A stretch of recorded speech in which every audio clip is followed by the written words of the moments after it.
നിങ്ങളും അത് തന്നെയല്ലേ ആഗ്രഹിക്കുക? സ്പെഷ്യൽ മൊമെന്റ്സിന് വേണ്ടി ജ്വല്ലറി തിരഞ്ഞെടുക്കുമ്പോൾ നെവർ സീൻ ബിഫോർ ഡിസൈൻസ് നിങ്ങളുടെ സ്നേഹത്തോളം പ്യോർ ആൻഡ് പ്രഷ്യസ്, ഹൃദയം തൊട്ടറിഞ്ഞുള്ള സർവീസ്. ഒറ്റപ്പാലം വെൽഫെയർ ട്രസ്റ്റും തോട്ടക്കര മാത്തൂർമന റെസിഡൻസ് അസോസിയേഷനും സംയുക്തമായി സംഘടിപ്പിക്കുന്ന ക്യാൻസർ പരിശോധനാ ക്യാമ്പിന്റെ ഭാഗമായി ബോധവൽക്കരണ ക്ലാസ് സംഘടിപ്പിച്ചു. ശ്രീമതി ഭദ്ര ക്ലാസ് നയിച്ചു.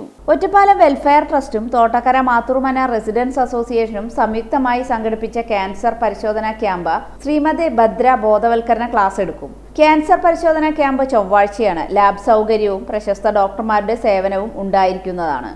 ഏറ്റവും കൂടുതൽ ആരിലാണ് കാണുക? സ്ത്രീകളിലാണ് കാണുക.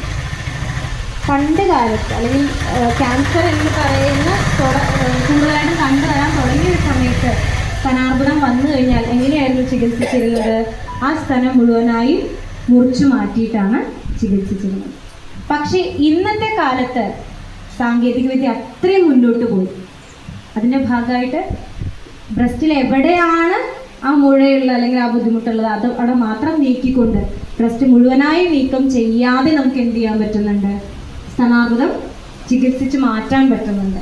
പക്ഷെ അങ്ങനെ മാറ്റണമെങ്കിൽ ആരും കൂടെ തീരുമാനിക്കണം.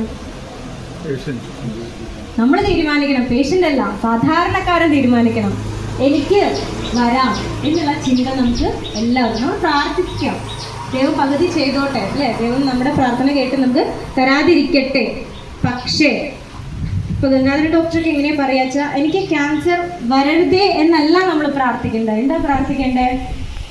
വന്നാൽ തിരിച്ചറിയാൻ, പെട്ടെന്ന് തന്നെ തിരിച്ചറിയാൻ കഴിയണം. നമ്മൾ പ്രാർത്ഥിച്ചുകൊണ്ട് 100% ഉറപ്പാണ് നമുക്ക് വരാതിരിക്കണമെന്ന് ഇല്ല. പ്രാർത്ഥിച്ചുകൊണ്ട് മാത്രം വരാതിരിക്കണമെന്നില്ല.